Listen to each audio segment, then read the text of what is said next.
Are Christians looking for someone they know can win? Define what you will stand for and what you won't, because your worldview is not clear to us. The GOP voter wants a fighter. The fact that being strong and clear is the path to our future. I'm a big believer in Ephesians 3:20 that God is able to do exceedingly abundantly above all that we ask or imagine.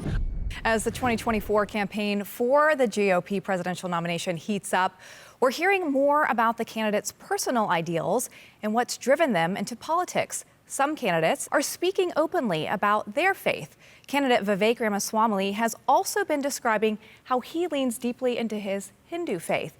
We're joined now by Alan Jackson, senior pastor at the World Outreach Church. Okay, so I do want to bring this up because the New York Times has this article out on Vivek Ramaswamy, and they say this: Vivek Ramaswamy leans into his Hindu faith to court Christian voters. He's trying to make a pitch that Hinduism and Christianity have a lot in common. But many religious conservatives see this as a hurdle. So is this going to be a hurdle for Christians, Pastor? Well, candidly, I hope so. Now, I'll give him credit. I thought it was refreshing that he acknowledges his faith in the open and his commitment to it. So I think he's forthright about that. And for that, I have the highest respect for him. I even respect some of his conservative ideas and proposals and what he's talked about. But from a biblical perspective, it's impossible to suggest that Hinduism and a Judeo-Christian worldview can be integrated. You know, one is polytheistic, and obviously the Judeo-Christian worldview begins with the God of Abraham, Isaac, and Jacob. And the uniqueness of Jesus is at the center of our Christian faith. We can't acknowledge, as some Hindus might, that he is a son of God. For those of us with a biblical worldview, he is the Son of God, and there's enormous difference in those two. So, I'll give him kudos for acknowledging his faith in a clearly stated way. But I don't think we can negotiate away and suggest that we're the same or there's a bridge between us. Would it be better, Pastor, if he just said, I'm going to fight for Judeo-Christian principles and values and instead of trying to make this bridge that the two religions are similar? Would that be helpful? Well, I think it's more forthright. You know, the people that would accept the notion that there's a bridge between us are ill-informed of historical or traditional Christianity. So, yeah, I would be more comfortable if he would simply say, I will protect this set of values or I'll defend these. In that, then it becomes a matter of his character and if he'll keep his word. I think we should all have a pause. You know, I assume a majority of our audience is Christian. I think for a Christian to willingly choose someone who acknowledges another God and choose their authority over us is a really slippery slope.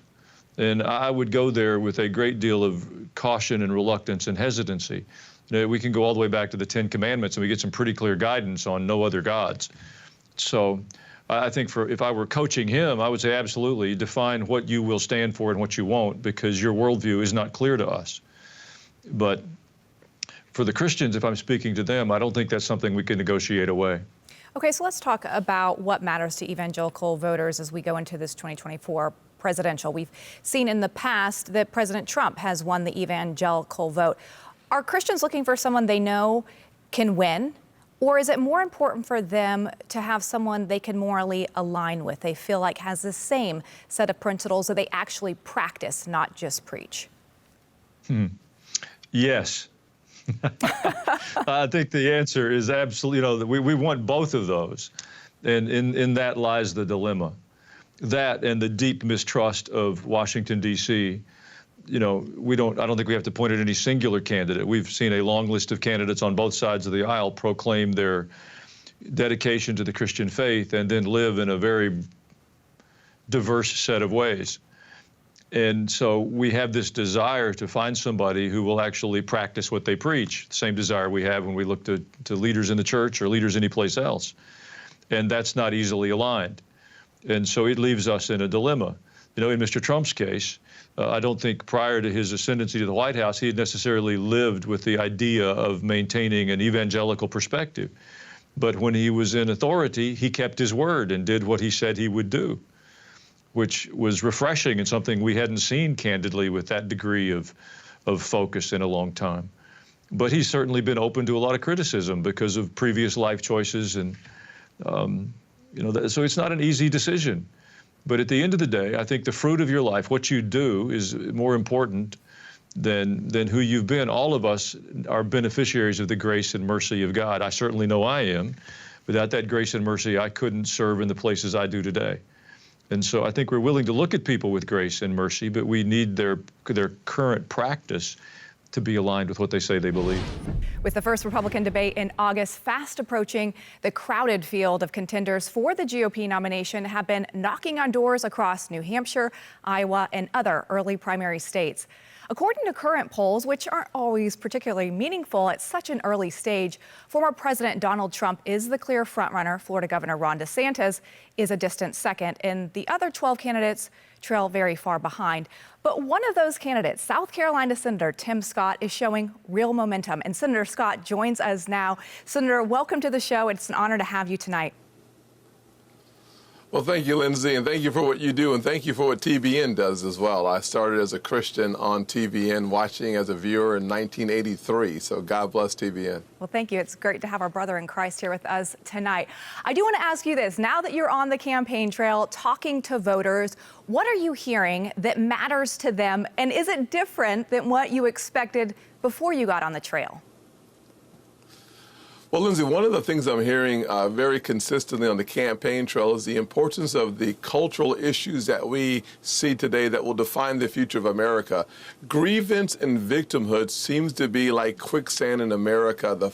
There's a radical component that is a part of the progressive movement that wants to get us all believing that we're all victims and that grievance is our future. I know greatness is our future. I know that America is the land of opportunity, not the land of oppression. And frankly, voters across the country are hungry for a message anchored in principles, not personalities. And that's one of the most important issues. And the second important issue, Lindsay, I consistently hear on the campaign trail is under the current leadership in the White House, Americans have lost more than $10,000 of spending power. For people who are on a fixed income or living paycheck to paycheck, this economy has created a crisis in their pocketbooks, and they're starting to question their own future. Good news is on the way. I'm running for president because I believe America can do for anyone what she has done for me. It's time for us to restore hope and create opportunities. Okay, I want to talk to you about the economy in a moment, but I want to hit on your optimistic approach. You are taking this more sunny approach, as I like to call it, to your campaign, which is refreshing because we don't see that a lot. But there are many analysts, political analysts, who say that the GOP voter wants a fighter, that being optimistic isn't enough. So do you have that in you?